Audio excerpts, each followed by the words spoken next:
सदगुरु प्यारी साध संगत जी, आज हम कुछ ऐसे वचन ले रहे हैं जिनसे हमें पता चलेगा कि हमारा मन यदि उस धुन में, उस नाम में हमेशा लगा रहता है तो उस कुल मालिक के हम नज़दीक जरूर पहुंच जाते हैं। तो चलिए हम चलते हैं आगे।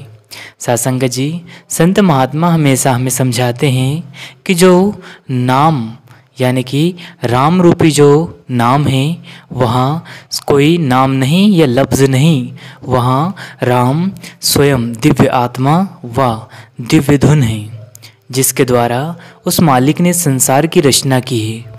यानी कि पूरे ब्रह्मांड में अगर हम देखें तो वहाँ राम ही है, जिसके द्वारा सारी संसार की यहाँ रचना रची हुई है।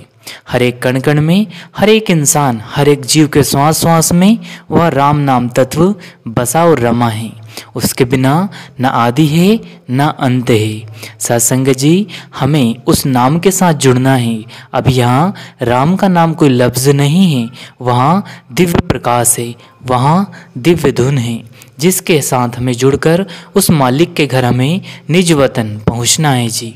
सत्संग जी, जिस प्रकार से कि अगर हमें किसी डेरे में या किसी घर में हमें जाना है और हम रास्ते में कहीं भटक गए और अंधेरा हो गया, अब हम उस डेरे या घर में किस तरह से पहुंच सकते हैं।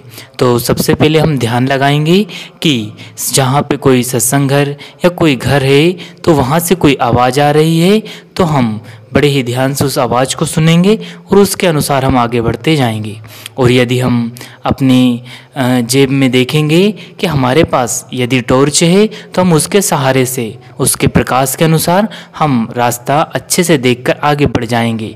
ठीक यही हमें सिखाता है कि हमारे निज वतन यानी कि उस मालिक के घर पहुंचने के लिए, जो कि हर इंसान के अंदर मौजूद है, उसके लिए हमें उस धुन और उस प्रकाश की ज़रूरत होती है, जो कि उस राम नाम के द्वारा ही हमारे अंदर प्रकट हो सकती है। उसके लिए हमें चाहिए कि कुल मालिक के द्वारा जो दिया गया भजन सुमरन है, उसको हमें नित्य नियम से करना है जी, और बड़े ही ध्यान से हमें उसको समय देना है जी।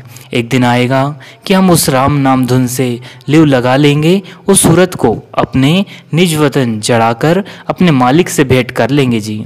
इसके लिए हमें चाहिए कि हमें हर दिन भजन सुमरन को बिना नागा किए हमें करना है और पूरा समय देना है जी। सत्संग जी, शिक्षा अपनी वाणी को विराम देते हैं, फिर मिलते हैं किसी और वीडियो में।